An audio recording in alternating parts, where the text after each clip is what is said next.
Hi everyone. This tutorial explains how to use multiple refinement strategies and apply them to selected parts of a model. Phenix has many refinement strategies such as rigid body refinement, individual coordinates, individual isotropic or anisotropic B-factors, grouped B-factors, TLS refinement, occupancies, and several more. Most strategies can be combined with each other and applied to any selected part of the structure. Let's consider this protein, which is composed of 3 chains colored in green, red, and blue. Let's say we want to apply rigid body refinement for chain B, refine anisotropic B factors for chain C, refine occupancies for the ligand only, and refine individual coordinates for chain A, with the exception of some C-terminal residues shown here in red. Please note that this is not a realistic choice of parameterization, but the example illustrates how to apply a variety of different strategies to selected parts of the model. The first thing to do is to obtain the expressions for these selections according to the Phenix atom selection syntax. Note that the syntax is explained in another video, so in this example we will simply give the result. Let's start with the easy cases. To select chain B, the expression is chain B. Note that the chain letter is case sensitive. To select chain C, the expression is chain C. The ligand, which is a carbohydrate, is in chain A and has residue numbers 301 and 302. The corresponding selection expression is chain A and resec 301 colon 302. We only want to refine the coordinates of certain protein residues in chain A, so the expression is chain A and resec 24 colon 220. If you are unsure about the selection expressions, test them as described in the selection syntax tutorial. Now let's apply these selections to Phenix.refine. In the main Phenix GUI, click on Refinement in the right-hand panel and choose Phenix.refine. A new window opens which has all the controls for running a refinement job. Add your model and data files by clicking Add File.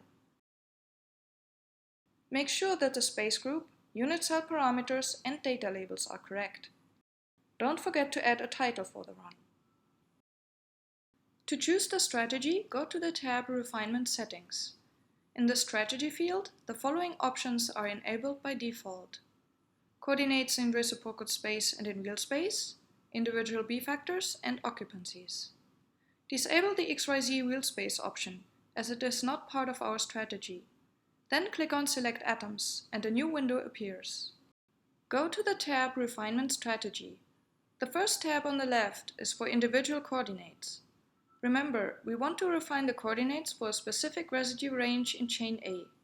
Click Add Selection and 3 dashes appear in the selection field. Click once on the dashes to highlight them, and click a second time to modify the text. Type in chain A and resec 24 colon 220. Then click on the Occupancies tab. We want to refine the occupancies of the ligand only, so add a new selection and let's type the selection expression for the ligand, chain A and resec 301 colon 302. To define the selection for B factors, click on the individual ADP tab. In the input field for anisotropic atoms, type chain C.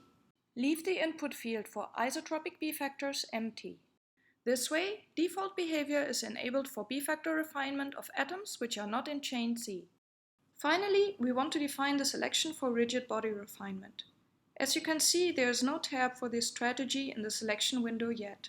So go back to the Phenix.refine window and enable the rigid body option. The tab immediately appears in the selection window. Let's go there, add a new selection, and type chain B. Now we are done selecting, so click Save and Close. In the Phenix.refine window, click Run and then Run Now to start the refinement. Again, this toy example would not make much sense in the real world. For example, one would typically not apply rigid body and anisotropic B-factor refinement in one run. A more realistic case would be to choose different B-factor refinement strategies for different parts of a model. If the resolution of the diffraction data is sufficiently high, one could, for example, choose isotropic B-factors for water molecules and anisotropic B-factors for protein atoms. This is how to set this scenario up. Go to the individual ADP tab of the selection editor. You can either specify appropriate selections in the input fields, or you can go to the Common Configurations drop-down menu. Choose All Atoms except Water Anisotropic and click Apply, and the corresponding expressions appear in the input fields. I hope this tutorial was helpful. If you have any questions, contact us at help@phenix-online.org or tutorials@phenix-online.org.